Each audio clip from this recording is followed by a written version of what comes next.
Oui, bonjour. Grégory Schneider, Libération. Vous comptiez parmi les cadres importants de l'équipe de France, avec Hugo Lloris et Raphaël Varane. Ils ont disparu, ils ne sont plus là. Alors, ils ne sont plus là depuis 2 ans, mais une phase finale, c'est tout autre chose.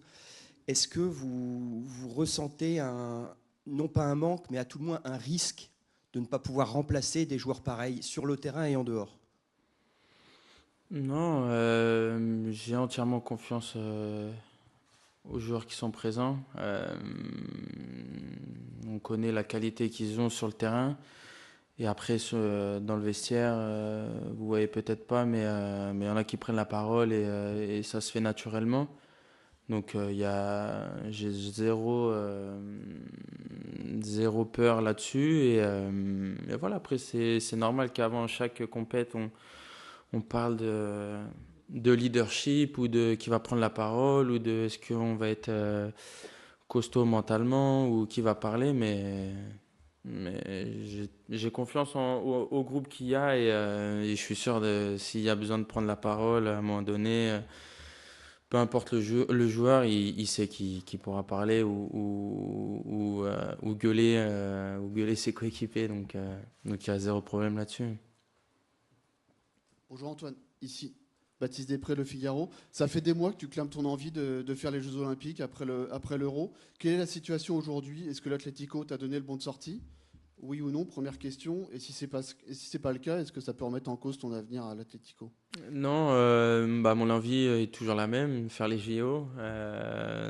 Ça serait un rêve, mais après, comme tu l'as dit, c'est le club qui décide. Pour l'instant, ils sont pas trop pour, donc à voir. Ça va se décider là dans les derniers moments, mais voilà. Après, je peux rien faire d'autre. Et si ça peut mettre en problème mon avenir à l'Atlético, non, pas du tout. Bonjour Antoine, Bertrand Latour, la chaîne L'équipe. Et pour prolonger la question de Baptiste, qu'en pense Didier Deschamps de ta volonté de faire les Jeux Olympiques? Et pour ce qui est de ta carrière personnelle en équipe de France, tu n'as jamais gagné l'Euro. Est-ce que c'est pour toi la dernière chance de gagner une grande compétition avec les Bleus? Est-ce que tu dois faire 2026 ou 2028 ou pas? Merci. Qu'est-ce qu'on pense de Deschamps, voilà, comme à faire l'Euro et les JO, ça fatigue énormément avec une saison derrière, mais voilà, après lui, il peut rien décider, il peut juste donner son opinion. Après, t'acceptes ou non, mais voilà, comme j'ai dit, c'est un rêve.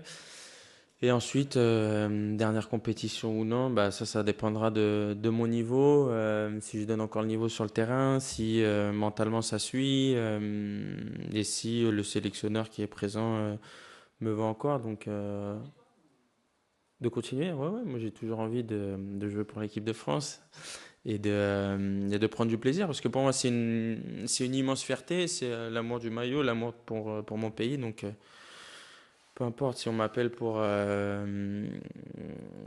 le remplaçant ou pour jouer, je serai toujours là. Oui, bonjour Antoine, Fabrice Hawkins, RMC Sport. Tu fais partie, on en parlait tout à l'heure de l'expérience, tu fais partie de ceux qui ont énormément d'expérience. Est-ce que dès les premiers jours du rassemblement, vous sentez tout de suite qu'il y a une possibilité d'aller très loin? Tu as fait 3 finales avec cette victoire en 2018. Est-ce que dès les premiers jours de rassemblement, tu sens que c'est un groupe qui peut aller loin ou ça arrive au fil des matchs, semaine après semaine? Non, ça va venir petit à petit, je pense. Déjà, le niveau qu'il y a dans le groupe, tu te mets à imaginer, non, quand t'es dans ton lit ou voilà, tu te fais un peu tes histoires dans ta tête. Mais après, la vérité est sur le terrain et c'est une autre histoire et c'est là où faut prouver. Donc, on a beau avoir des jolis noms sur le papier, après, il faut avoir un bon groupe, il faut bien comprendre la tactique, être tous ensemble, que ce soit pour défendre ou attaquer. Et ça, c'est une autre histoire. Donc, à nous de bien se focaliser là-dessus, sur ce qu'il y a à faire pour gagner les matchs et prouver sur le terrain. Bonjour Antoine, Jérémy Moreau pour M6. Pour prolonger un petit peu la question, est-ce que gagner l'Euro, au fond de vous, même un tout petit peu, il y a un peu une affaire personnelle avec cette compétition, d'aller enfin chercher ce titre? Et deuxième petite question, selon vous, sur quoi va devoir s'appuyer l'équipe de France pour gagner? Quel est son point fort? Ouais, c'est vrai que j'ai envie de gagner 7 euros. 2016, ça m'a fait énormément de mal. On était si proches. Ensuite, le dernier euro, pareil, c'était une histoire de penalty. Donc voilà, je l'affronte avec beaucoup d'envie, beaucoup d'ambition. Mais après, comme j'ai dit, il faudra le prouver sur le terrain. Et pour moi, la clé, ça reste toujours, même si c'est très ennuyeux, ça va être la défense, ça va être une équipe solide, dure dans les duels, très, très bonne défensivement, et c'est ça qui va nous permettre d'aller le plus loin possible. Bonjour Antoine, Denis Ménétrier pour Le Monde. Pour revenir sur la question sur les Jeux Olympiques, vous avez dit que ça va se décider dans les prochains jours. Qu'est-ce que vous pouvez faire, vous, pour faire pencher la balance en faveur d'une participation aux JO? Et deuxième question, comment vous avez vécu les matchs de l'équipe de France en mars? Ça faisait très longtemps que vous ne les aviez pas regardés à la télé. Comment vous avez vécu ce moment? Ce que je peux faire, je peux rien faire de plus que le club sait. Donc voilà, ça sera à eux de décider. Et après les matchs de mars, très pas en colère, mais presque, d'être devant ma télé à regarder le match et d'être de pas être sur le terrain parce que j'aurais aimé être sur le terrain avec mes coéquipiers et voilà, après je me suis dit essaye de revenir à 100% pour l'Euro et puis là tu pourras les aider, donc c'est mon moment et ensemble on fera tout pour y arriver. Oui, bonjour Antoine, Julien Froment pour Radio France. En tant que cadre, justement, quel est votre rôle par rapport aux jeunes qui arrivent? On pense à Warren Zaïre-Emery qui n'en est qu'à son 3e rassemblement, à Bradley Barcola qui est en train de découvrir l'équipe de France. Quel rôle vous pouvez tenir auprès de ces joueurs-là? Merci. Non, après, rôle, être, je pense, exemplaire, non, dans l'attitude, dans ce que tu fais dans la vie de tous les jours. Essayer de parler avec eux de tout, que ce soit du foot ou de la vie de tous les jours. Et après, si, ils savent très bien que si ils ont besoin de quoi que ce soit tactiquement ou autre, que ce groupe est là pour ça. Et on a un groupe qui vit bien, qui n'est pas du tout compliqué. Donc, c'est facile pour bien s'intégrer. Oui, bonjour Antoine, Harold Marchetti du Parisien. Ma première question, est-ce que déjà tu as été étonné de retrouver N'Golo Kanté, que tu n'avais plus vu depuis 2 ans? Est-ce que tu t'y attendais ou ça a été une surprise? Et ma deuxième question, toujours liée à NJ, quel peut être son rôle au sein de cette équipe quand on connaît l'expérience du joueur? Ouais, très surpris de NG, mais voilà, un réel plaisir de le revoir ici au château. On connaît le joueur et la personne, donc très heureux de l'avoir avec nous. Et après son rôle, celui de NG, de voler des ballons, de courir un peu partout et de ratisser le terrain et voilà, de nous faire gagner. Il est là pour ça et il a toujours le niveau pour ça, donc ça va être une grande aide pour nous. Bonjour Antoine, Emmanuel Baranguet pour l'agence France Presse. Je voulais te demander de préciser, s'il te plaît, tout à l'heure tu disais défendre c'était ennuyeux. Est-ce que tu voulais dire c'est chiant à regarder ou c'est ennuyeux de devoir répéter que la défense c'est important? Parce que vous êtes redouté à l'étranger pour votre puissance offensive. Non, c'est chiant à regarder. Ouais, c'est très chiant à regarder, mais bon, c'est comme ça fait gagner, donc...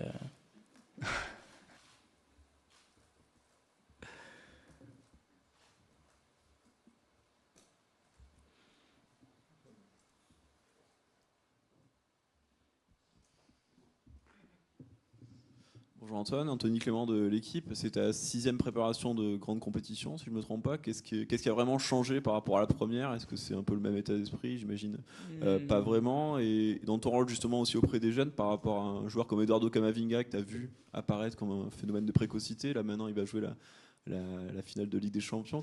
Comment tu perçois son évolution en bleu? La prépa, toujours la même, hein. Les 2-3 premiers jours où c'est dur, surtout ce matin, ça a été costaud, donc un peu mal aux jambes, mais ça va aller.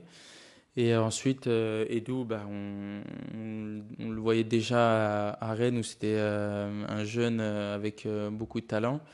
Et pour moi, c'est un plaisir de le voir à ce niveau. Et ce que j'aime chez lui, c'est je crois que je l'ai déjà dit à la dernière conf, c'est qu'il peut jouer n'importe quel poste, qui va tout donner, qui va être à 100% et faire son maximum. Donc, c'est ce que j'adore chez lui.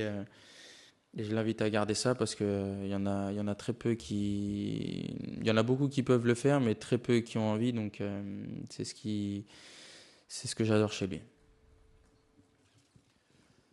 Oui, rebonjour, Grégory Schneider, Libération. On a posé hier la question à Didier Deschamps, mais je voudrais savoir comment vous voyez ça. Quel est le style de l'équipe de France? Quelle est sa marque? Qu'est-ce qu'elle fait sur le terrain? Quelles sont ses intentions tactiques Gagner, il faut gagner et peu importe comment. Mais non, mais après, moi, je pense que pour aller le plus loin possible, il faut avoir une très bonne défense. Et après, à partir de là, tu as des Kylian Mbappé, des Ousmane Dembélé, des Marcus Thuram, Kolo Muani, Giroud qui peuvent marquer à n'importe quel moment. Donc je pense que c'est ça notre base, c'est être costaud défensivement. Rien donner à l'adversaire et ensuite offensivement que ça soit dans des 1 contre 1, dans des centres ou dans les tirs lointains, essayer de marquer. Ce qui n'est pas un jeu joli à voir. Bonjour Antoine, Baptiste Dureux pour RTL. Vous parliez justement de ce travail foncier qui a commencé ce matin. Vous qui avez connu beaucoup de préparation avant les grandes compétitions, beaucoup de prépa physique, avec l'Atlético aussi, je suppose que c'est parfois un peu difficile. Quel est votre pire souvenir en termes de difficultés dans ces prépas foncières qui parfois effectivement sont extrêmement difficiles à encaisser? Le plus compliqué, je crois que c'était 2018, la préparation ici. Où c'était des tours de terrain avec des plots, donc à chaque plot tu avais un bip et j'arrivais à aucun bip au plot, et puis je voyais il y avait Blaise Matuidi, il y avait NJ, Piochi qui arrivait facile au plot et moi c'était impossible. Donc je crois que c'était là le pire souvenir que j'ai parce que ça a duré, les douleurs de jambes ça a duré au moins 4 jours, donc voilà, depuis on y va plus tranquillement. Bonjour Kylian, Antoine, pardon, Non, Daniel Marcos pour el Chiringuito et Jugones Espagne. Vous qui avez aussi un transfert dont qui a beaucoup parlé et qui était très médiatique, quel conseil donnerez-vous à Kylian dans cette semaine intense? Et vous qui les connaissez bien, avez-vous un peu peur de la domination que Real peut faire l'année prochaine à la Ligue avec Kylian, Bellingham, Vinicius, tout ça? Merci Antoine. Conseil, j'ai pas de conseil à donner à Kylian. Je crois qu'il est assez grand et il sait très bien gérer tout ça. Et après, la Liga, ce que sera la Liga, on verra bien, mais c'est pas le moment de penser à la Liga. Désolé. Bonjour Antoine, Axel Daillé du Parisien. Pour revenir sur Kylian, qui est évidemment un élément moteur de l'attaque de l'équipe de France, est-ce que vous pensez que tout le tapage autour de son transfert, c'est un sujet qui s'exporte jusqu'ici? Est-ce que c'est quelque chose qui peut effectivement le faire réfléchir, ou vous pensez qu'il est assez détaché et concentré sur les Bleus? Non, je pense qu'il sait faire la part des choses. Après, c'est à nous,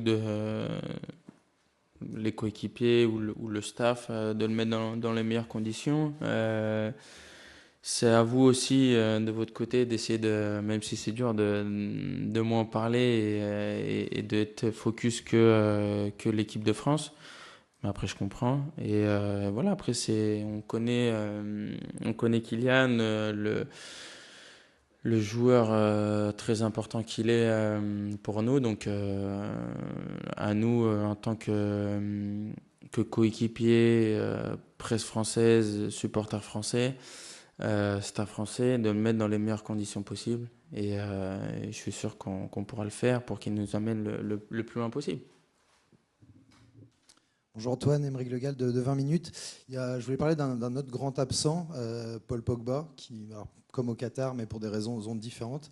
Je voulais savoir, est-ce que vous avez des nouvelles de lui? Est-ce que vous savez un petit peu comment lui traverse cette période? Et deuxièmement, est-ce que vous pouvez nous dire ce que son absence implique dans une grande compétition comme celle-là, sur et en dehors du terrain, ce qu'il apportait et ce qui est aujourd'hui peut-être un vide quand on sait la personnalité et ce qu'il apportait à cette équipe? Merci. Ouais, bah, il était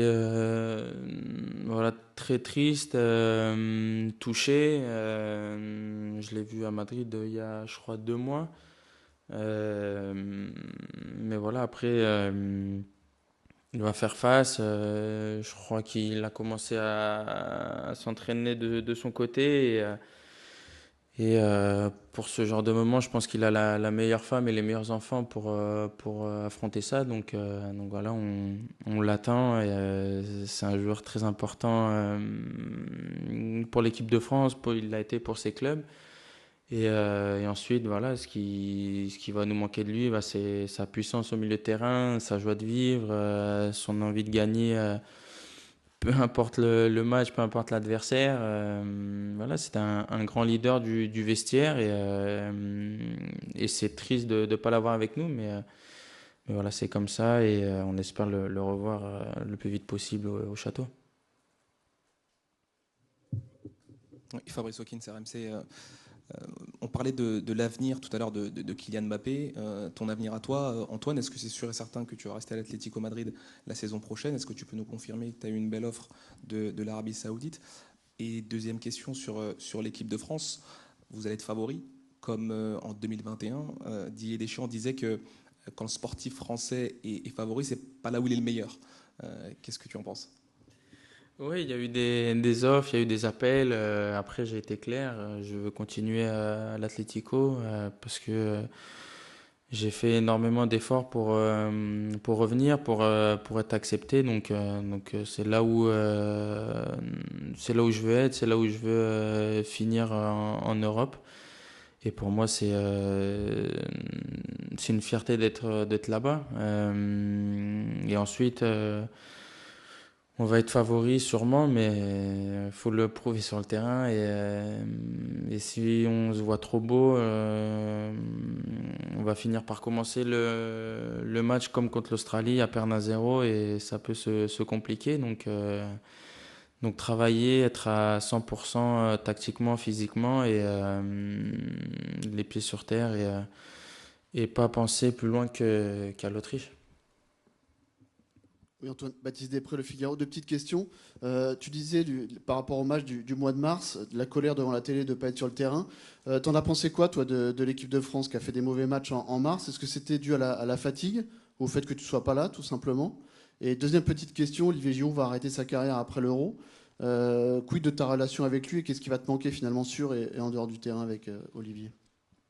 Ouais, en colère parce que voilà, je pouvais pas être sur le terrain. Moi qui adore jouer pour l'équipe de France plus. Mais après, c'est pas parce que j'étais pas là que ça a mal joué. Voilà, il y avait beaucoup de fatigue. Mars, c'est souvent compliqué parce qu'il y a de la fatigue, il y a beaucoup de tension.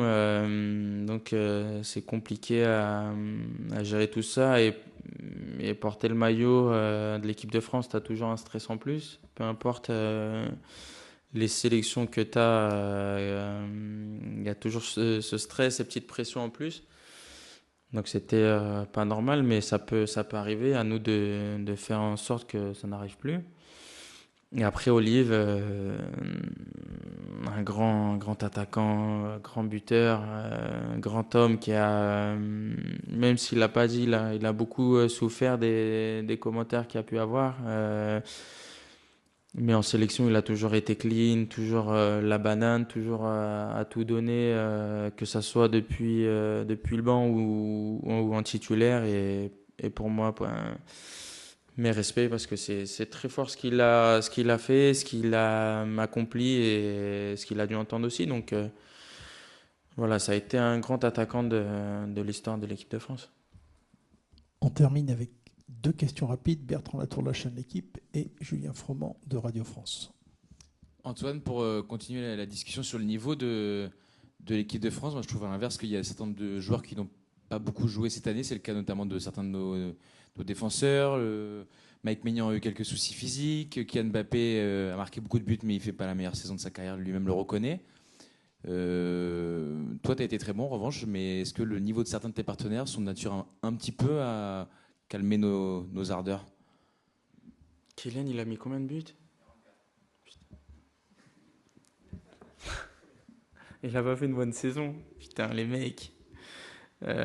Non, mais après, ils seront plus frais pour nous. C'est tant mieux pour l'équipe de France. Ils auront les jambes fraîches et voilà. Après, c'est sûr que peut-être le premier ou deuxième match, bah, tu as du mal à rentrer dans la compète. Mais après, ça va tout seul. Après, il y en a qui ont beaucoup joué, peut-être trop. Est-ce qu'ils vont être fatigués ou non? Tu sais jamais. Ils sont là et ils n'ont pas de pépins physiques. Donc voilà. Après, c'est avec le staff médical, le staff technique de faire en sorte qu'ils soient à 100%. Mais je pense qu'ils vont l'être.